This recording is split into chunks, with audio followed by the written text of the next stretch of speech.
हरे हरे, हरे कृष्ण कृष्ण कृष्ण हरे हरे, हरे राम राम राम हरे हरे, हरे कृष्ण कृष्ण कृष्ण हरे हरे, हरे राम राम राम हरे हरे, हरे कृष्ण कृष्ण कृष्ण हरे हरे, हरे राम राम राम हरे हरे, हरे कृष्ण कृष्ण कृष्ण हरे हरे, हरे राम राम राम हरे हरे, हरे कृष्ण कृष्ण कृष्ण हरे हरे, हरे राम राम राम हरे हरे, हरे कृष्ण कृष्ण कृष्ण हरे हरे, पुंडलीक वरदे हरि विठ्ठल श्री ज्ञानदेव तुकाराम, पंढरीनाथ भगवान की जय,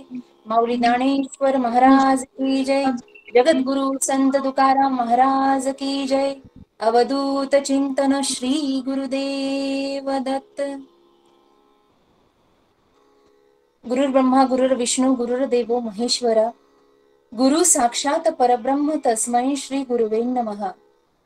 अतुलित बलधामं हेमशैलापदेहं धनुजवन कृशानं ज्ञानी नामाग्रगण्यं सकल गुण निधानं वानराणामधीशं रघुपती प्रिय भक्तं वात जातं नमामि. मोडोनी माया कुंजरू मुक्त मोतियाचा ओगरू, जेवविता सद्गुरु श्री निवृत्तीवंदू, निराकार निर्गुण असे निर्विकारी, चिदानंद आनंद सुखानंद लहरी, तो हा स्वामी सद्गुरु सागरानंद ठेवा, नमस्कार साष्टांग गुरुराज देवा. जयंती मंगला काली भद्रकाली कपालिनी, दुर्गा क्षमा शिवा धात्री स्वाहा स्वदा नमोस्तुते. माईबाप, या पवित्र दिनी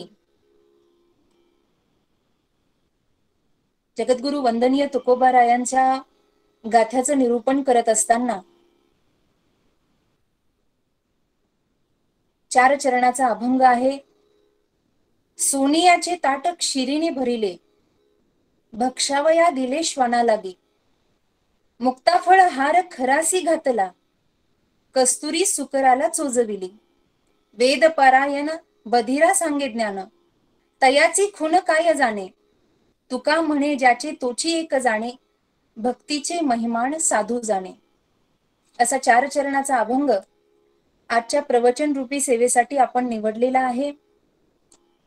परिचित परंतु आवश्यक देण्याचा परिहार आजचा असा आहे की या कोरोना महामारीच्या काळामध्ये आपल्या घरामध्ये बसून ठाईच बैसुनी करा एक चित्त, आवडी अनंत आळवावा, या नियमाप्रमाणे भगवंताची भक्ती व्हावी, विठ्ठलाचं स्मरण व्हावं आणि अर्भकाचे साठी पंथी हाती धरिली पाटी, या न्यायानं वंदनीय महाराजांनी जी गाथारूपी आई आपल्यासाठी प्रगट केलेली आहे, त्या गाथ्याचं चिंतन आपलं व्हावं म्हणून सुंदर उपक्रम या ठिकाणी केलेला आहे. आयोजन केलेलं आहे की प्रतिदिनी एक नवीन वक्ता घ्यावा आणि त्यानं एका नवीन अभंगावर बोलावं, असं सुंदर प्रयोजन ज्यांचं आहे असे माझे ज्येष्ठ गुरुबंधू श्री भागवत आचार्य कृष्ण कृपांकित गोसेवक, आमचे अतिप्रिय असणारे जीवस्य कंठस्य भ्राता श्री विकासानंद महाराज मिसाळ यांच्या मार्गदर्शनानं, कुशल मार्गदर्शनाने हा उपक्रम या ठिकाणी चालू आहे. संतांची सेवा चालू आहे आणि ही संत सेवा दैव योगानं प्रारब्धवशात माझ्याकडे ज्यांच्यामुळे आली असे माझे सर्वच गुरुबंधू आहेत. या ठिकाणी प्रेमानंदजी शास्त्री असतील, आमचे आदरणीय खरमाळे महाराज असतील, ज्यांच्यामुळे माझी ओळख झाली आणि या आजच्या सेवेचा लाभ मलाही घेता आला, संधी मलाही घेता आली. खरं तर वंदनीय महाराजांच्या अभंगावर बोलण्या इतपत ज्ञान माझ्याकडे आहे किंवा नाही मला माहिती नाही, पण माझे परम आदरणीय सद्गुरु यांच्या कृपा आशीर्वादानं ही व्यासगादी लाभली, हे ज्ञान लाभलं आणि त्या ज्ञानानं माझ्या बुद्धीमध्ये गुरु महाराज जसा प्रकाश टाकतील, वाणीतून जसं बोलवून घेतील, तसं जास्तीत जास्त बोलण्याचा प्रयत्न करेल. या ठिकाणी हा अभंग जो आपण निवडलाय हा 4 चरणाचा आहे. अभंगाचा प्रतिपाद्य विषय असा आहे की यामध्ये भक्तीचं वर्णन केलेलं आहे, भक्तीचं महिमा सांगितलेला आहे. या अभंगाच्या प्रथमतः 3 चरणामध्ये दृष्टांत दिलेला आहे वंदनीय महाराजांनी, आणि शेवटच्या चरणामध्ये ही भक्ती कोण जाणतं असं संतांचं वर्णन केलेलं आहे. म्हणून आपण अगोदर भक्तीचा महिमा जाणून घेणार आहोत. वंदनीय तुकोबाराय या महाराष्ट्रामध्ये जन्माला आले. आपल्यावर अनंत कोटीचे उपकार साधू संत महात्म्याचे आहे. विवेक चूडामणीमध्ये एक श्लोक आलेला आहे, दुर्लभम त्रयमेवेत देवानुग्रह हेतुकम मनुष्यत्वम मुमुक्षत्वम महापुरुष संश्रया. दुर्लभू रे दुर्लभू असं संत म्हणतात, किंवा नरदेह दुर्लभ जाणा शतवर्षाची गणना वगैरे वगैरे प्रमाण आहेत. आणि दुर्लभ असणाऱ्या नरदेहामध्ये मोठ्या पुण्याईनं साधूची संगत लाभते. दुर्लभम त्रयमेवेत देवानुग्रह हेतुकम. मनुष्य देह दुर्लभ जो आपल्याला सुलभ झाला, त्यानंतर साधू संतांची संगती आपल्याला लाभते, हेही दुर्लभ आहे. मोक्षाची प्राप्ती ही दुर्लभ आहे. महाराष्ट्रासारख्या संत राज्यामध्ये वंदनीय तुकोबारायांनी, माऊली ज्ञानोबारायांनी माय ज्ञानेश्वरी प्रगट केली, गाथा प्रगट केला वंदनीय महाराजांनी. मानवीय जीवनामध्ये कसं जगावं, कशा पद्धतीनं जगावं, त्याचं जीवन सुखकर कसं व्हावं म्हणून झडझडोनी वाहिला निघ ये भक्तीची वाटे लाग जीवी पावसी अव्यंग निजधाम माझे. भक्तीचं तात्पर्य सांगितलं. जीवनामध्ये जर आनंद हवा असेल, सर्व सुखाचे आगर बाप रखुमा देवीवर, किंवा सर्व सुखाचे आगर म्हणे नरहरी सोनार. ते सर्व सुख कशामध्ये आहे हे सांगत असताना महाराज म्हणतात, संतांनी ज्या भक्तीला जाणलं, भक्ती ही स्वतंत्र आहे. रामचरित्र मानसमध्ये वर्णन आलंय, भक्ती तात स्वतंत्र. भक्ती ही स्वतंत्र आहे, पण मिलई जो संत होई अनुकूला. जर संत अनुकूल झाले, गुरु अनुकूल झाले, तर त्या भक्तीची कृपा आपल्यावर होते. भक्तीचं महान तत्व आहे. नारद भक्ती सूत्रामध्ये भक्तीची महानता श्री नारदजीने गायलेली आहे. जीवन जगण्यासाठी, जीवन परिपूर्ण करण्यासाठी भक्ती जाणणं हे सर्वतोपरी पर्याय आहे. म्हणून आजच्या अभंगामध्ये महाराज म्हणतात की भक्तीचं महिमान जाणलं असेल तर ते फक्त साधू समाजानं. जगद्गुरु संत श्रेष्ठ तुकाराम महाराज वर्णन करतात की मनुष्य जीवनामध्ये मनुष्य वेगवेगळ्या प्रकारानं भक्ती करतो. आपल्या जीवनाला सुखकर करण्यासाठी भोगाचं आकर्षण ज्यांना आहे, विषयाचं आकर्षण ज्यांना आहे, सर्वसाधारणतः उदाहरण द्यायचं असेल तर सहज आपण मंदिरामध्ये गेलो तर काहीतरी आशा आकांक्षा घेऊन जातो. मंदिराची पहिली पायरी चढल्यानंतरच आपल्या मनामध्ये संकल्प विकल्प प्रारंभ होतात की मी असं करावं म्हणजे असं प्राप्त होईल, मी हे केल्यानं हे होईल. देवा, एखाद्याला संतती नसेल, देवा मी नवस करतो, तुझ्या पाया पडतो, मग मला संतती दे, उपजीविकेचं साधन दे, मला नोकरी दे, मला पैसा दे. भजन करतो पण त्यामागे काहीतरी फलाची आशा आहे. भक्ती करतो पण प्रत्येकालाच त्या भक्तीची महिमा ठाऊक आहे असं नाही बरं का. भक्तीची महिमा ठाऊक आहे ज्यांचा विषय नारायण झाला त्या संत महात्म्यांना. विषय तो त्यांचा झाला नारायण. न आवडे जन धन माता पिता. ना त्यांना जन आवडता, ना त्यांना धन आवडत, ना त्यांना माता पिता. कारण धर्म रक्षण करण्यासाठी जर माता पिता सुद्धा तिथे आडवे आले तर तेही आम्हाला आवडत नाहीत. वंदनीय महाराज म्हणतात, न आवडे जन धन माता पिता, विषय तो त्यांचा झाला नारायण. हे शब्द महाराजांच्या मुखारविंदातून निघाले का? कारण अविर्भूत असणारी भक्ती महाराजांच्या ठिकाणी प्रगट झाली, ती फक्त साधूच्या ठिकाणी प्रगट होते. साधू त्याची महानता जाणतात. म्हणून भक्तीचे महिमान साधू जाणे. भक्तीचं महंतत्व उदाहरण देत असताना, दृष्टांत सांगत असताना इथे यथा व्रज गोपिका नाम, असं वर्णन नारद भक्ती सूत्रामध्ये केलेलं आहे. भक्ती कशी आहे याचं वर्णन न करता ती कशी करावी म्हणजे जीवनाची सार्थकता आहे. तर ती तशी करावी कशी, यथा व्रज गोपिका नाम, गोपिकांनी जशी भक्ती केली. गंमत अशी आहे, कबीर महाराज ज्या वेळेला भजन करू लागले आणि भजनाचं सामर्थ्य वाढलं, भगवंताचं दर्शन झालं, त्यावेळेला लोकांमध्ये चर्चा व्हायला लागली, गावामध्ये लोक मानायला लागली आणि प्रत्येक जण कबीर महाराजांच्या मागे पुढे पळायला लागला. कबीरजी कबीरजी कबीरजी कबीरजी. त्यावेळेला कबीर महाराजांनी दोहे लिहिलेले आहेत, आपल्या सर्वांना ठाऊक आहे. त्यामध्ये एक दोहा असा कबीर महाराजांचा होता की त्यामध्ये कबीर महाराज म्हणतात, कबीरा कबीरा क्या कहे जाओ यमुना के नीर. ते म्हणतात, अरे माझं भजन काहीच नाहीये, मी काय भक्ती करावी, मी थोडीशी भजन केलं, मी थोडीशी भक्ती केली, तर तुम्ही माझ्या नावाचा अट्टहास लावला, मला कबीर कबीर म्हणायला लागले. आता इथे अनेक जण कीर्तनकार आहेत, प्रवचनकार आहेत, शास्त्री आहेत, आचार्य आहेत. आपण अनुभव घेतो, जेव्हापासून गळ्यामध्ये माळ आली, जेव्हापासून गुरु महाराजांनी अनुग्रहित केलं, तेव्हापासून जगातली लोक आपल्याला मानायला लागली. एक पद मला आठवलं, जब से तेरा गुलाम हो गया तब से मेरा भी नाम हो गया, वरना औकात क्या है मेरी, सबसे बढ़िया और सबसे खरी.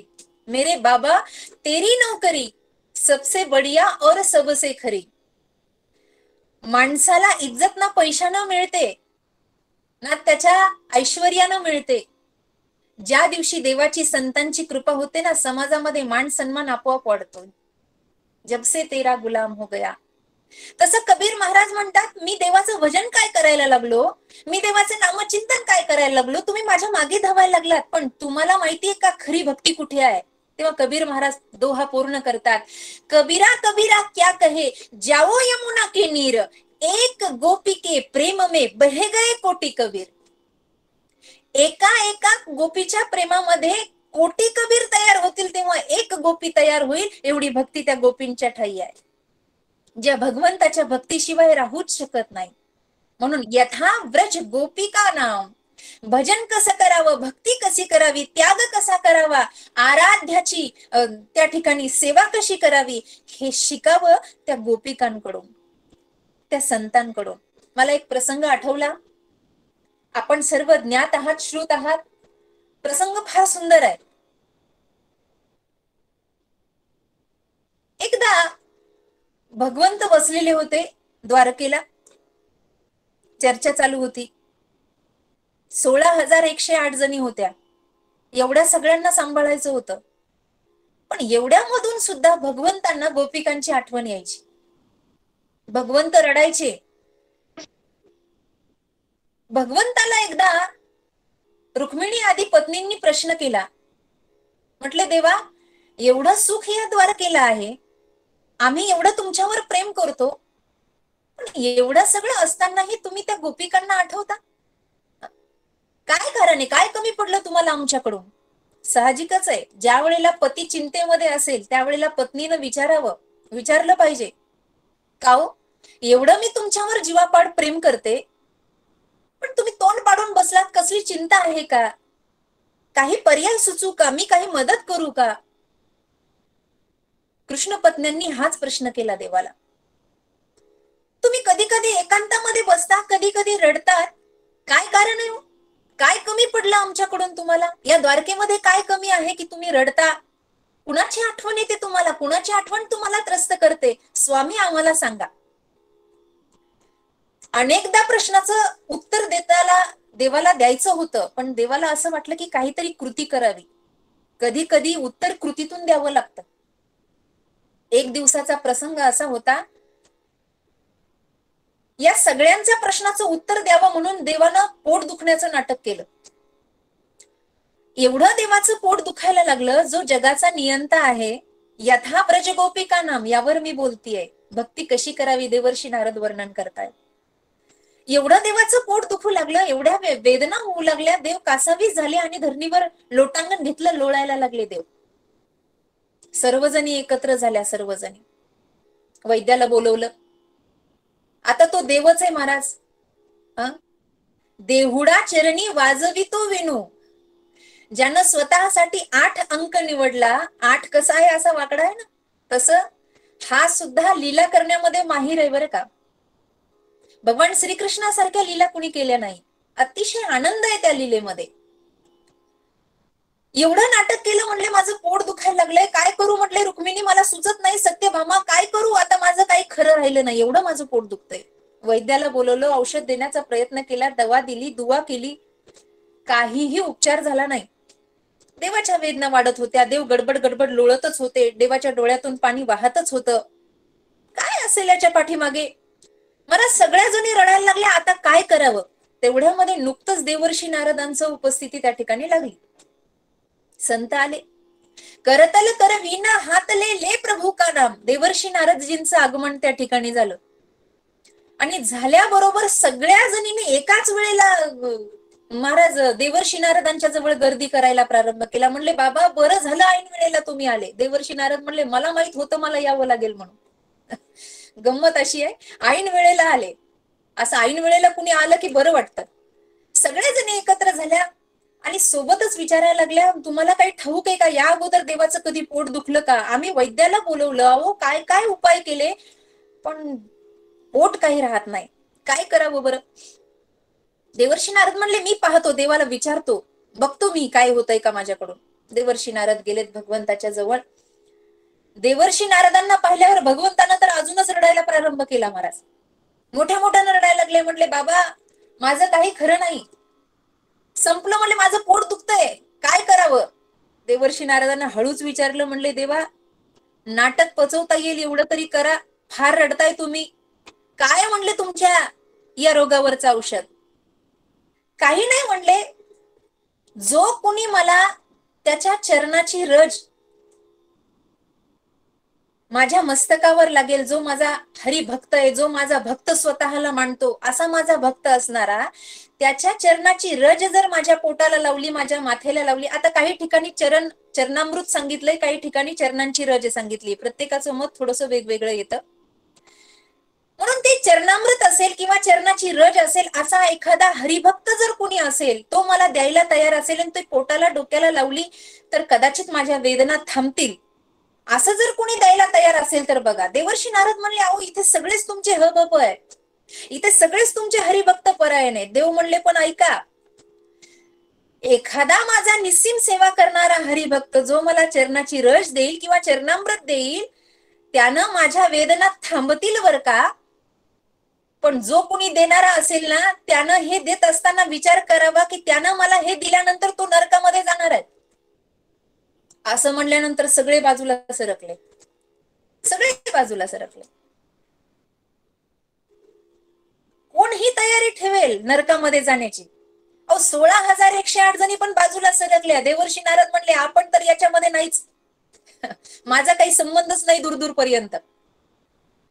देवाचं गडबड लोळणं थांबत नव्हतं, माईबाप डोळ्यातले अश्रू थांबत नव्हते, वेदना बघवत नव्हत्या देवाच्या, काय करावं. देवर्षी नारदाने विचारलं अहो कुठेतरी हे औषध असेल ना. ते म्हणले आहे ना, हे औषध कुठे कुठल्या कारखान्यात बनतंय हे सगळं मला माहिती आहे. कुठे आहे म्हटले गोकुळामध्ये जा. गोकुळामध्ये गेले की तिथे औषध मिळेल बरं का. सगळ्यांनी ही गोष्ट ऐकली की देव गोकुळामध्ये जायला सांगतात. गोकुळामध्ये देवर्षी नारद प्रस्थान करतायत. 16,108 जणी बघू लागल्या. देवर्षी नारदांना आदेश मिळाला. गंमत अशी आहे, खरी तर भक्ताची कसोटी इथेच असते. भक्त त्यालाच म्हणतात जो एक क्षणही देवापासून विभक्त राहू शकत नाही. महाराजांचा अभंग आहे, जीवना वेगळी मासोळी तैसा तुका तळमळी. जसा पाण्याशिवाय मासा राहू शकत नाही, तसं भगवत भक्तीशिवाय संत भक्त राहूच शकत नाही. अनन्यश्चिंतयन्तो वा. मी त्याचा आहे, देव माझा, मी देवाचा, बस एवढंच. बाकी दुसरं काही कळत नाही, दुसरं काही माहिती नाही. या अर्थाने देवर्षी नारद जात आहेत, गोप बाळांमध्ये गेले आहेत. गोपिकांची ती अवस्था पाहिली. देवर्षी नारद आल्यानंतर या सर्व गोपिका एकत्र झालेल्या आहेत. येण्याचं कारण विचारलं. केही कारण आगमनू की ना, काय कारण आहे तुम्ही आलात या ठिकाणी, कारण सांगा. देवाने पाठवले का, काही अडचण आहे का. देवर्षी नारदांनी सांगितलं हो अडचण आहे. आपला भगवान श्रीकृष्ण वेदना सहन करतायत. भक्तांचं पोट दुखतंय, वेदना असह्य झाल्या आहेत आणि त्यांनी औषध आणण्यासाठी मला तुमच्यापर्यंत पाठवलंय. यथा व्रज गोपिका नाम, भक्ती कशी करावी. म्हटले औषध आणायला पाठवलंय, काय औषध आहे, काय द्यावं आम्ही, देवासाठी काय करावं आम्हाला सांगा, आम्ही देवासाठी काहीही करू शकतो. राधा सहित ललिता असतील, चंद्रप्रभा असतील, या सर्व गवळणी त्या ठिकाणी एकत्र झाल्या आणि देवर्षी नारदांना विचारायला लागल्या, काय औषध देऊ आम्ही, सांगा आम्हाला काय औषध देऊ ज्यानं वेदना थांबतील. देवर्षी नारदांनी सांगितलं, अहो चरणाची रज हवी आहे. देवानं सांगितलं की माझा जो प्रिय भक्त, जो माझा भक्त स्वतःला मानतो, अशा असणाऱ्यानं चरणाची रज द्यावी आणि ती चरणाची रज लावल्याबरोबर माझ्या वेदना थांबतील. सगळ्या प्रसन्न झाल्या. अवश्य आम्ही द्यायला तयार आहे. पण ऐका, देवर्षी नारदांनी सांगितलं, पॉइंट बी नोटेड, आपण म्हणतो ना अंडरलाईन करा, नीट ऐका, ज्यानं कोणी चरणाची रज दिली आहे ना तो नरकात जाईल बरं का.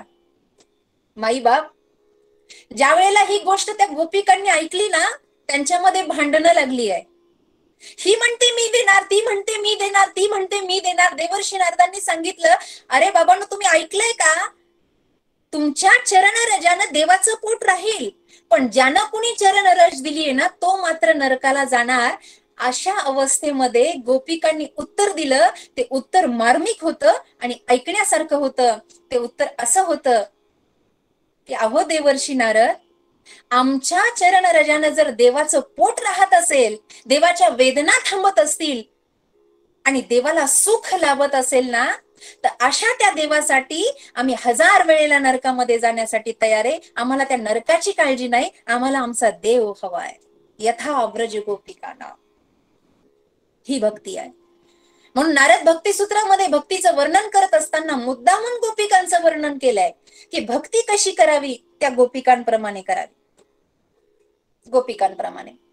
म्हणून साधू, भक्त, गोपिका या देवाची भक्ती जाणतात. महाराज म्हणतात, भक्तीचे महिमान साधू जाणे. साधूंच्या विरहित भक्तीची महिमा कुणी जाणू शकत नाही. साधू ज्यांनी जीवन साध्य केलंय, जीवनामध्ये साधना केली आहे, त्यांना साधू असं म्हणतात. सन्मार्गानं वर्तन्ति इति संतः, सन्मार्गानं भगवंताच्या मार्गानं ज्यांचं वर्तन आहे त्यांना संत असं म्हणतात. आणि हे संत, हे साधू भक्ती जाणतात. त्यांना ठाऊक आहे की आपल्या भक्तीशिवाय भगवंत राहू शकत नाही. देव जरी म्हणत असेल, देवानं सांगितलं गीतेमध्ये, यदा यदा हि धर्मस्य ग्लानिर्भवति भारतम अभ्युत्थानाम धर्मस्य तदात्मानं सृजाम्यहम, किंवा परित्राणाय साधूनाम विनाशाय च दुष्कृताम धर्म संस्थापनार्थाय संभवामी युगे युगे, किंवा रामायणामध्ये वर्णन आलं, जब जब होई धर्म की हानी बाढही असुर अधम अभिमानी. ज्या ज्या वेळेला असुर वाढलेले आहेत, अधर्म वाढलेला आहे, धर्माची ग्लानी झाली, त्यावेळेला मी येतो, असा जरी देव म्हणत असला तरीही आमचे संत म्हणतात, वंदनीय तुकोबराय म्हणतात, माऊली ज्ञानोबराय म्हणतात, आम्हासाठी अवतार मत्स्य कुर्मादी सकळ, आमच्यासाठी आलाय देवा तू, तुला करमत नाही. कारण एका वेळेला देवच म्हणतात, नाहम वसामी वैकुंठे योगिनाम हृदयीनमय मद भक्ता यत्र गायंती तत्र तिष्ठामी नारद, तत्र तिष्ठामी, जिथे माझे भक्त गाती जेथे नारदा मी उभा तेथे, देव स्वतः म्हणतात काही वेळेला. तो त्या भक्ताशिवाय, त्या संताशिवाय राहू शकत नाही. जिथे संतांचं एकत्रीकरण आहे, जिथे संतांचं भजन आहे, पूजन आहे, त्याच ठिकाणी भगवंत नांदतो. म्हणून भक्तीचे महिमान साधू जाणे, या शेवटच्या चरणामध्ये महाराज म्हणतात. त्यांना विषयाशी घेणं देणं नाही, त्यांना घेणं देणं आहे फक्त भगवंताशी. ते एकरूप होतात फक्त भगवंताशी, कारण तिथे त्यांचं सर्व सुख ओळंगलेलं आहे. माऊली ज्ञानोबा, ए साथी आली या ओळंगा सारंग, इथे ओळंगल्या जातं, इथे शरण आल्या जातं, कारण इथे सर्वश्रेष्ठ तर भगवंताची भक्ती आहे. ती भक्ती देवाला आवडते आणि ती भक्त फक्त साधू समाज करू शकतात. असं जर या 4थ्या चरणात, या अभंगाच्या 4th चरणामध्ये जर असं सांगण्यात आलं, तर अगोदरच्या 3 चरणामध्ये काय आहे ते आपण पाहू. महाराज म्हणतात, तुका म्हणे ज्याचे तोची एक जाणे, भक्तीचे महिमान साधू जाणे. जर साधूच फक्त या भक्तीची महिमा जाणतात, तर मग प्रथम चरणामध्ये वर्णन काय आलं, सोनी याचे ताट क्षीरीने भरिले भक्षावया दिले श्वाना लागी. अहो, जर सोन्याचं ताट आहे, सोन्याचं ताट, सोन्याचं ताट जर खिरीने भरलेलं आहे, खीर बनवलेली आहे, बासुंदी बनवलेली आहे, ती अशी सुंदर बनवली, त्याच्यामध्ये विविध प्रकारचे प्रकार टाकलेले, दूध आळवलेलं आहे आणि सुंदर एवढी सुगंधी खीर आहे की गल्ली बोळामध्ये त्याचा सुगंध दरवळलाय. पंक्ती वाढलेल्या आहेत. या ताटावर जाऊन कुत्रा बघतो उपाशी आहे, त्या ताटावर जाऊन बघतो मला मिळेल मला मिळेल मला मिळेल, अशा गतीनं तो कुत्रा फिरतो, श्वान फिरतं. पण सर्वांना ठाऊक आहे की कुत्र्याला खीर पचत नाही. एवढी सुगंधी खीर जिचा सुगंध आल्याबरोबर आपल्या मुख कमळाला पाणी सुटेल, तोंडाला पाणी सुटेल, एवढी सुंदर असणारी खीर ही कुत्र्याला पचत नाही. तसं श्रेष्ठोत्तर असणारी भक्ती ही असाधारण जीवाला पचत नाही. एका ठिकाणी वर्णन आलेलं आहे, आपण बोलता बोलता म्हणतो वाघिणीचं दूध पचवण्यासाठी सोन्याचं पात्र लागतं.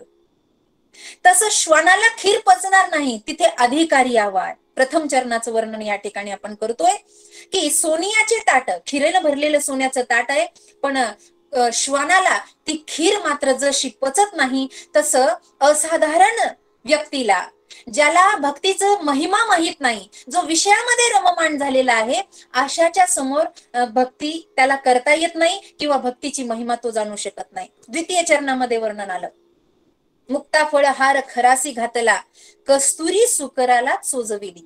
आता खर म्हणजे गाढव आहे. गाढवाला काय कळतं? गाढवाचं काम काय आहे? ओझं वाहन आहे. जे फक्त ओझं वाहतात त्यांना गाढव म्हणतात. माई बाप ऐका, ओझं वाहतात आणि ओझं वाहून घेणारा तो मालक कधी गाढवाच्या पोटाची चिंता करत नाही. त्याला माहितीये हा माझ्या नोकरीवरून गेला की हा उकिरड्यावरच लोळणार आहे, याची मी किती व्यवस्था करू द्या. गाढवाचं काम काय आहे? उकिरड्यावर लोळणं. याच्या खाण्यापिण्याची व्यवस्था करायची काही विशेष गरज नाही आहे. म्हणून त्याला मुक्ता फळं काय आणि सुगंधी फळं काय, रसानं लोलूप फळं काय, काही आवश्यकता नाही त्या गाढवाला. त्याच्या गळ्यामध्ये त्याच्या समोर ते मुक्ता फळ हार जरी ठेवला तरी त्या गाढवाच्या गळ्यात घातला तरीही त्या गाढवाला त्याचा काहीही गंध नाही. गाढव ते गाढव आहे, त्याला फक्त लोळायचं माहितीये, त्याला ओझं व्हायचं माहितीये, तेवढी दोन कामं तो श्रेष्ठोत्तरपणे पार पाडेल, त्याला बाकीचं काही घेणं देणं नाही. कस्तुरी बंधन सांगितलं, कस्तुरी सुकराला चोजवी. कस्तुरी आपल्याला माहितीये त्या मृगाच्या पोटामध्ये आहे कस्तुरी. आता फक्त हे नावापुरतं आहे. कस्तुरी आता खरी बघायला मिळत नाही. जुनी लोक, आता इथे वयस्कर मंडळी माझ्या समोर आहेत, मला जॉईन झालेली आहेत, त्यांना माहिती आहे त्यांच्या काळामध्ये कदाचित त्यांनी ती कस्तुरी पाहिली असेल. माझं वय आपल्या समोर लहान आहे, म्हणून आता आम्ही फक्त नाव घेऊ शकतो कस्तुरीचं. कस्तुरी आता खरी राहिलेली नाही. अशी कस्तुरी त्या सुकराला दिली, त्याला काही किंमत कळेल का? सुकर म्हणजे डुक्कर. सुकराला काय आहे? त्याला फक्त गटारामध्ये बसायचंय. एका ग्रंथामध्ये असं वर्णन आलं म्हणे की एकाचा पिता, एका व्यक्तीचा बाप सुकर योनीमध्ये गेला, काही पापवृत्ती झाली असेल आणि तो त्या सुकराच्या योनीमध्ये गेला आणि याला एका विद्वानानं सांगितलं की तुझ्याच घरासमोर एक गटार आहे. कृपया जे व्हिडिओ पाहतात त्यांनी आपला व्हिडिओ म्यूट करावा, तुमचा आवाज माझ्यापर्यंत येऊ देऊ नका. काय आहे? तुझ्या घरासमोरच एक गटार आहे आणि त्याच्यामध्ये जे सुकर आहे तो तुझा साक्षात पिता आहे, तुझा बाप आहे. त्याचा पिता मरण पावलेला होता आणि तो साक्षात आहे म्हटले. त्याला जर तुला त्या योनीतून पार करायचं असेल तर तुला काही याज्ञिक कर्म करावे लागेल, कर्मकांड करावे लागेल, जप अनुष्ठान करावे लागतील, असं त्या विद्वानानं सांगितलं. यांनी करण्याचा प्रयत्न केला. काही अनुष्ठान केल्यानंतर त्या सुकराला वाचा फुटली म्हणे आणि वाचा फुटल्यानंतर ज्या वेळेला तो ओरडू लागला त्यावेळेला हा मुलगा त्या सुकराच्या म्हणजे पित्याच्या जवळ गेला आणि म्हटलं बाबा तुम्हाला या योनीतून मला मुक्त करायचंय. त्यावेळेला ते सुकर म्हणतंय बाबा मला इथे गार वाटतंय, राहू दे, मला बसू दे, मला निघायचं नाही बाहेर. म्हणजे सुकराला ते गटार प्रिय आहे, ते जीवजंतू प्रिय आहे, त्याला बाहेर निघायची काही गरज वाटत नाही. अशा सुकराला जर कस्तुरी मिळवून दिली तर त्याला त्या कस्तुरीची काय किंमत आहे? खराला मुक्ता फळहाराची काय किंमत आहे? तसं असाधारण व्यक्तीला, ज्याला भक्तीचा महिमा तो जाणत नाही, ज्याला निष्काम भावाची भक्ती, ज्ञान लक्षण भक्ती ज्याला ठाऊक नाही, अशाला त्या भक्तीची काहीही किंमत नाही. असाधारण व्यक्तीला माऊली, कृपया आपला आवाज बंद करा.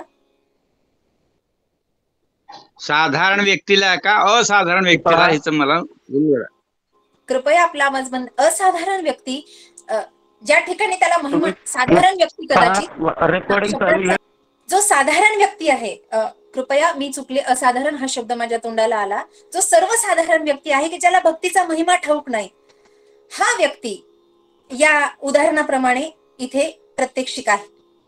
तिसऱ्या चरणामध्ये महाराज म्हणतात वेदपरायण, ज्यानं वेदाचे अनुष्ठान केलेले आहे, जसं ह भ प हरिभक्त परायण, तसा वेदपरायण, जो वेद जाणतो, वेदाचे अनुष्ठान करतो, वेदाला मानतो, असा व्यक्ती सर्व ज्ञान संपन्न असताना ज्ञान सांगायला बसला, पण ज्ञान सांगायला बसल्यानंतर त्याच्या समोर बहिरा व्यक्ती बसलेला आहे. बहिरा व्यक्ती आहे. काय किंमत आहे हो त्याला त्या ज्ञानाची? काय किंमत आहे?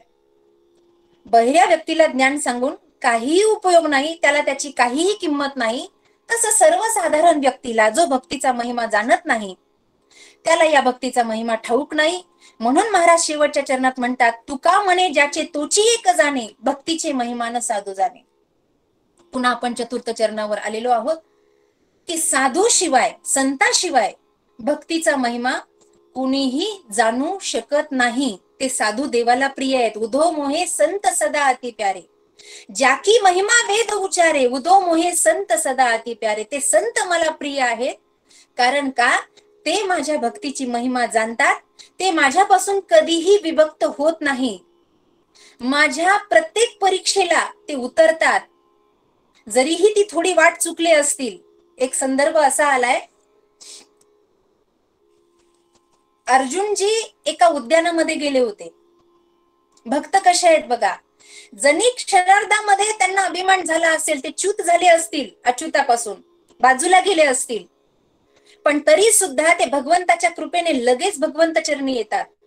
एक उद्यान होतं आणि अर्जुनजींना असं वाटायला लागलं होतं की माझ्यासारखी भक्ती, माझ्यासारखं भजन दुसरं कुणी करत नाही. आणि खरोखर आहे, पांडवांसारखी भक्ती दुसरं कुणी केली नाही. कारण याचं प्रमाण आहे माऊली ज्ञानोबरायांकडे. एवढी सुंदर असणारी समुद्रामध्ये यादवांसाठी भगवान श्रीकृष्णाने द्वारका निर्मित केली, द्वारका निर्माण केली. आणि द्वारका निर्माण झाल्यानंतर एवढं ऐश्वर्य, एवढी सुख संपन्नता त्या ठिकाणी आहे, पण भगवंत तिथे राहिले का हो? भगवंत तिथे राहिले नाही. ज्ञानदेव म्हणे व्यासांची या खुणा, द्वारकेचा राणा पांडवा घरी, पांडवांच्या कुळामध्ये, पांडवांच्या घरामध्ये त्यांची रक्षा करण्यासाठी राहिले. अर्जुनजींना असं वाटायचं मी फार श्रेष्ठ असणारी भक्ती करतो. असा थोडासा अहंकाराचा वारा लागला आणि प्रवाहामध्ये जात असताना एक उद्यान दिसलं. त्या उद्यानामध्ये एक मंदिर होतं आणि सगळीकडे भाविक भक्त दिसतायत. अर्जुनजींनी प्रवेश केला. हे उद्यान कुणी बांधलं, हे मंदिर कुणी बांधलं? एवढं मनोरम्य आहे, एवढं सुंदर आहे की असं सुंदर उद्यान मी आजपर्यंत पाहिलं नाही, एवढं सुंदर मंदिर मी आजपर्यंत पाहिलं नाही. कुणी बनवलंय? याला विचारता, त्याला विचारता, त्याला विचारता, कुणी काही उत्तर द्यायला तयार नाही. कुणी टाळ वाजवतोय, कुणी मृदंग वाजवतोय, कुणी विण्याच्या तारा छेडतोय, कुणी नामस्मरणामध्ये लीनय. हरेर कृष्णम, हरेर कृष्णम, कृष्ण कृष्णेति कृष्णम. फक्त भगवंताचं नामस्मरण चालू आहे. आणि असं असताना थोडेसे पुढे गेले. पुढे त्यांनी बघितलं की एक व्यक्ती उभा आहे, मस्तकावर तिलक आहे, गळ्यामध्ये माळा आहे, गोपी चंदन टिळा, हृदयी कळवळा वैष्णवांचा, तुळशी माळ गळा गोपी चंदन टिळा, हृदयी कळवळा असं स्वरूप आहे. पण त्याच्या दोन्हीही बाजूला तलवारी आहेत. दोन्ही कमरेच्या बाजूला अशा तलवारी लावलेल्या होत्या, उभ्या केल्या होत्या. अर्जुनाला नवल वाटलं आणि अर्जुनजींनी त्यांना प्रश्न विचारला की आपण भक्ताच्या स्वरूपामध्ये आहात आणि वैष्णवांच्या जवळ तलवारी. मला काही हे विशेष वाटलं, म्हणून मी आपल्याला प्रश्न विचारतो की या तलवारी का ठेवल्या? त्या व्यक्तीनं सांगितलं की उजव्या हाताची तलवार आहे ना, ती म्हणले अर्जुनासाठी आहे, घासूनच ठेवली म्हणले. कधी तो अर्जुन येतो, कधी त्याला मी मारतो असं झालं. लक्षपूर्वक ऐका बरं. कधी अर्जुन येत आहेत आणि कधी मी त्यांना मारतो, अर्जुनाचीच वाट पाहतोय. अर्जुन मनातल्या मनात घाबरले महाराज. घाबरल्याबरोबर अर्जुनाने विचारलं का बरं अर्जुनाने असं काय केलंय? अर्जुनाने काय केलंय? अहो अर्जुनाने म्हणे देवाला रथावर बसवलं, त्याला त्या युद्ध प्रसंगामध्ये काय काय राबवून घेतलं. किती म्हणले त्या देवाला थकवा झाला, किती देव थकला होता, किती भागला होता. देवाकडून उष्ट्या पत्रावळ्या उचलायला लावल्या त्या पांडवांनी. त्या अर्जुनाला तर म्हणले बघूनच घ्यायचंय, अर्जुनासाठी म्हटले हे सगळं. असं असताना अर्जुनजींनी विचारलं दुसरी तलवार कुणासाठी आहे, दुसरी तलवार कुणासाठी आहे? त्यांनी सांगितलं दुसरी तलवार पांचालीसाठी आहे, द्रौपदीसाठी. द्रौपदीसाठी? हो का? द्रौपदीचा अपराध? अरे म्हटले द्रौपदीचा, ज्या वेळेला दुर्वासा गेले त्यावेळेला एवढ्या लोकांची व्यवस्था देवाकडून करून घेतली द्रौपदीनं. चिरहरण चालू होतं तेव्हा देव जेवायला बसले, जेवता जेवता ताटावरून देवाला उठवलं. काही कमी त्रास दिलाय का यांनी देवाला? महाराज अर्जुनाची आणि द्रौपदीची वाट पाहतो, या तलवारी घासून ठेवलाय असा ज्या वेळेला तो व्यक्ती बोलू लागला, तो वैष्णव बोलू लागला ना, तत्क्षणी अर्जुनाच्या डोळ्यात पाणी आलं की खरोखर आमच्यामुळे देवाला किती त्रास झाला. जे अर्जुन एक क्षणही कृष्ण नामाशिवाय राहू शकत नव्हते, क्षणार्धामध्ये भानावर आले, देवाला क्षमा याचना केली. देवा आमच्यासाठी तू झुंजलास, आमच्यासाठी तू धावत आलास, आमच्यासाठी तू प्रगट झालास. अर्जुन रडले, जमिनीवर पडले आणि देवाला क्षमा याचना केली. माईबाप अशा भक्तांसाठी देव सदैव हजर आहे. का? त्यांना भक्तीची महिमा कळते आहे. चोखोबा रायांची बहीण झाला ओ देव, संत सखूसाठी देव धावत आला, नामदेव रायांसाठी धावत आला, विश्वंभर बाबासाठी त्या वाळवंटामध्ये देव धावत आला. बाबा जास्त चलायची गरज नाही, मी येतो तुमच्या गावाला. देहू गावाला देव आला हो, तुकोबा रायांसाठी देव आला. या सर्व महाराष्ट्रातल्या संतांना आपण पूज्य मानलं पाहिजे, कारण हे संत भक्तीचा महिमा जाणतात, त्या देवाचा महिमा जाणतात. विषयाला संतांनी सोडलं, शब्द स्पर्श रूप रस गंध या पंच विषयाचं आकर्षण संतांना कधी झालं नाही. संत उपाधी वेगळे, तुम्ही निर्विकार, उपाधी कधी जीवनाला लागून घेतली नाही. घरादारावर तुळशीपत्र ठेवलं, संसाराचा त्याग केला. विठ्ठल अमुचे जीवन, बोलावा विठ्ठल, पाहावा विठ्ठल, करावा विठ्ठल जीव भाव. एका न्यायानं संत या जगामध्ये नांदले, म्हणून देव त्यांच्यावर प्रसन्न झाला. साधारण लोकांना याची काहीही किंमत कळत नाही. भजन पूजन म्हणलं की त्यांना कंटाळा येतो, देवपूजा म्हणलं की त्यांना आळस येतो, झोप येते, त्यांना सुचत नाही. देवदेव केल्यानं एवढं सुख का प्राप्त होतं? आपल्यालाही काही लोक विचारतात, आपण सदैव आनंदात असतात, देवपूजेमध्ये असतात, त्रिकाळ संध्येमध्ये असतात, सदैव आपल्या क्रिया बघितल्या तर देवाच्या संबंधित असतात. आता व्हॉट्सअप वगैरे सोशल मीडिया निघाले, स्टेटस ठेवा देवा संबंधित आहेत, डीपी ठेवा देवा संबंधित आहेत, फेसबुकवर एखादी पोस्ट टाका देवा संबंधित आहे. हा आत्ताचा काळ आहे. पूर्वीचा काळ बोलले तरी विठ्ठलाच्या संबंधित, हसले तरी देवाच्या लिलेवर हसणार, रडले तरी देवाच्या लिलेवर रडणार. त्या संतांची ही स्थिती होती. बोलावा विठ्ठल, पाहायचं तरी त्याच विठ्ठलाला पाहायचं, ऐकायचं म्हटलं तरी त्याच विठ्ठलाबद्दल ऐकायचं.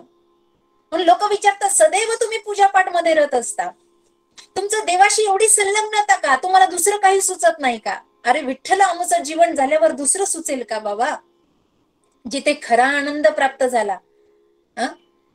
संत सानिध्यात रमून बघा.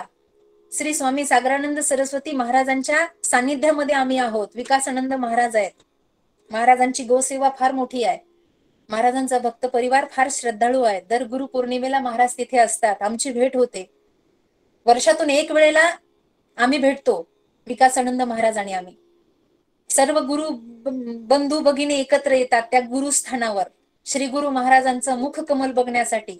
आज एवढा समाज बांधून ठेवला, एवढा सगळा समाज स्वामीजींनी सांभाळला, पण स्वामीजींच्या मुखकमलावर बघितल्यावर एकदाही असं वाटत नाही की ही व्यक्ती एवढं मोठं सगळं सांभाळते, एवढं हृदयामध्ये सगळ्यांना साठवून ठेवते, सगळ्यांना सम दीक्षा सम शिक्षा व्यक्ती म्हणता येणार नाही. साक्षात देव आहेत आमच्यासाठी.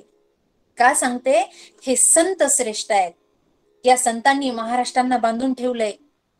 आत्ताचा काळ बघितला, महामारीचा काळ बघितला, बऱ्याच लोकांवर संकट आली, आमच्यावर आलं, तुमच्यावर आलं, आपल्या जवळची माणसं गेली, गतप्राण झाली, पण सावरण्याची शक्ती या महामारीच्या काळातही 1-2 दिवस जेवढा वेळ स्वामीजीच्या सानिध्यामध्ये गेला असेल ना, तिथून काही ना काहीतरी शिकायला मिळालं.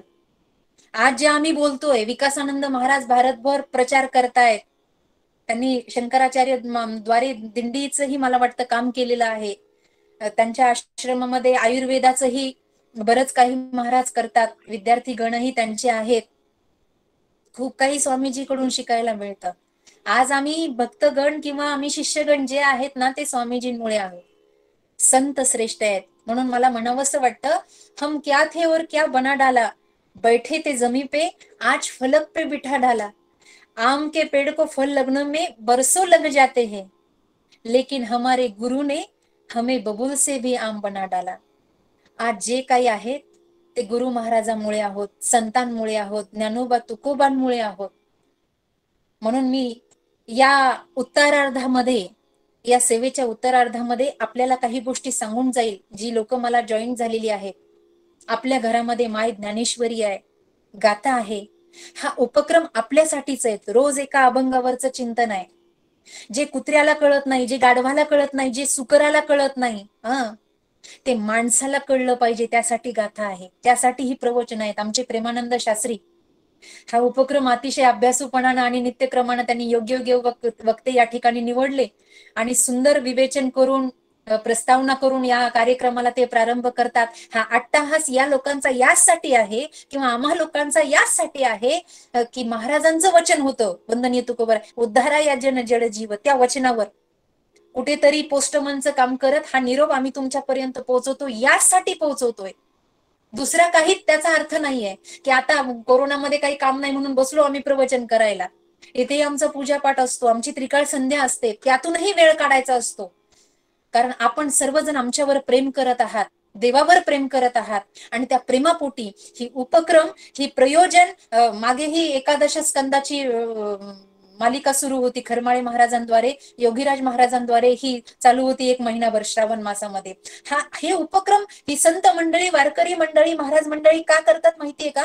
की आपल्याला या महामारीमध्ये, किंवा ही महामारी तर आता आली बाबा, या 1-2 वर्षांमध्ये कोरोना आला, कोविड आला, पण मनातली महामारी कधी संपलीये का?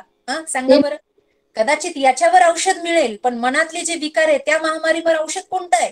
गाथाच औषध आहे, ज्ञानेश्वरीच औषध आहे, श्रीमद भागवत महापुराण औषध आहे, श्री रामचरित्रमानस औषध आहे. या औषधांचा उपयोग, या दवाचा उपयोग आपल्याला केला पाहिजे. तेवढी श्रद्धा ठेवली पाहिजे, तेव्हा आपलं सार्थकता होईल, तेव्हा योगक्षेम भगवान परमात्मा चालेल.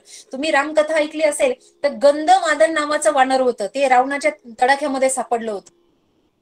रावणानं त्याला एवढं मारलं रावणानं. रावणाचा मार काय साधा असेल का? रावणानं एवढं मारलं की त्याच्या नाकातोंडातून रक्ताच्या चिळकंड्या उडाल्या होत्या, दहारा उडाल्या. रावण त्याला एकच म्हणायचा, तू फक्त म्हण मी तुझा आहे, तू रावणाचा आहे की रामाचा आहे? तो म्हणला, तू मला मारून जरी टाकलं तर राम मरे तो हम मरे. त्या अशी श्रद्धा होती महाराज. राम आम्हाला वाचवणारा, योगक्षेम वहम्यहम. बस राम आमच्यातून गेला की सगळं संपलं. राम मरे सब मरे, राम मरे हम मरे. रामाला आम्ही सोडू शकत नाही, आम्ही रावणाचं कधी होऊ शकत नाही. अशी श्रद्धा आपल्या संप्रदायासाठी, आपल्या वाङ्मयासाठी, आपल्या संतांसाठी आपल्या मनात निर्माण झाली पाहिजे. त्याच्यासाठी ही प्रवचन आहेत. एवढं लाईव्ह येणं, एवढे कुटाने करणं कशासाठी आहे हे सगळं? कारण आपण दिन प्रतिदिन विदेशी संस्कृतीनं आलेल्या ओघामध्ये आपली जवळची माणसं त्याच्यामध्ये गुंतून चाललेली आहेत, प्रवाहामध्ये बस गुरफटत चाललेली आहे. त्यांना वाचवण्यासाठी हे सगळं आहे. ऐका, वाचावी ज्ञानेश्वरी, डोळा पहावी पंढरी, किंवा एक तरी उभी अनुभवावी म्हणतात, तसा एक तरी अभंग अनुभवावा. रोज एक अभंग वाचा, जमलंच तर पाठ करा, त्याचा अर्थ जाणून घ्या. बघा, एकदा तरी महाराजांचा अनुग्रह आपल्याला होईल, कारण हा महाराष्ट्र त्यांचा देश आहे. म्हणून तुका म्हणे ज्याची तोची एक जाणे, भक्तीचे महिमान साधू जाणे. असा श्रेष्ठोत्तर असणारा साधू तो फक्त एकच आहे, भक्तीची महिमा जाणणारा. सर्वसाधारण जीवाला हे जाणल्या जात नाही, त्याला भक्तीची महिमा कळत नाही. तो फक्त मंदिरात जातो स्वतःच्या स्वार्थासाठी, तो व्रतवैकल्य करतो स्वतःच्या स्वार्थासाठी, फळाच्या आशेने करतो. मी कसा सुखी होईल? तेल्याच्या घाण्याला जो बैल जुंपला जातो ना, जुन्या काळातली लोक वडीलधारी, आपण वैराग्य संपन्न. आता कुणीतरी मला प्रश्न विचारत होतं, साधारण असाधारण, ते बाबा इथे जुडलेले आहेत. आपल्या काळातला हा दृष्टांत असेल, तो तेल काढताना तो घाणा आणि त्याला बैल जुंपल्या जायचा, तर तो बैल पुढे पुढे सरकावा म्हणून गवताची पेंडी बांधल्या जायची. कदाचित आपल्या काळातला हा प्रसंग असेल. आणि मग ती पेंडी जशी जशी पुढे जायची तसं तसं त्या बैलाला वाटायचं मी किती पुढे जावं म्हणजे ही माझ्या तोंडाला येईल, माझ्या तोंडात हा घास जाईल. कवळा लसलसीत गवताची पेंडी बांधल्या जायची. तो मालक हुशार आहे, त्या बुद्धिचातुर्यानं कुशल चातुर्यानं तो बांधायचा की त्या पेंडीच्या आशेनं तो पुढे पुढे सरकेल. तसं सुख अजून किती पुढे गेल्यावर मला मिळेल, कोणता नवस केल्यावर मला देव प्राप्त होईल, मला सुख प्राप्त होईल, मला धनसंपदा, मला ऐश्वर्य, माझं नाव कसं मोठं होईल. या क्षणिक सुखासाठी, या नश्वर सुखासाठी रात्रंदिवस आपण पळत आहोत. पण महाराज म्हणतात बहुत सुकृताची जोडी म्हणून विठ्ठली आवडी, सर्व सुखाचे आगर बाप रखुमा देवीवर. सर्व सुख फक्त भगवंताच्या भक्तीमध्ये आहे आणि ती भक्ती जाणणारे फक्त आमचा संत समुदाय आहे किंवा आपला संत समुदाय आहे. म्हणून या संतांची सेवा करणं, तद्विद्धी प्रणिपातेन परिप्रश्नेने सेवया उपदेक्षन्ति ते ज्ञानम ज्ञानिना तत्वदर्शिना. मज दास करी त्यांचा संत दासांच्या दासाचा.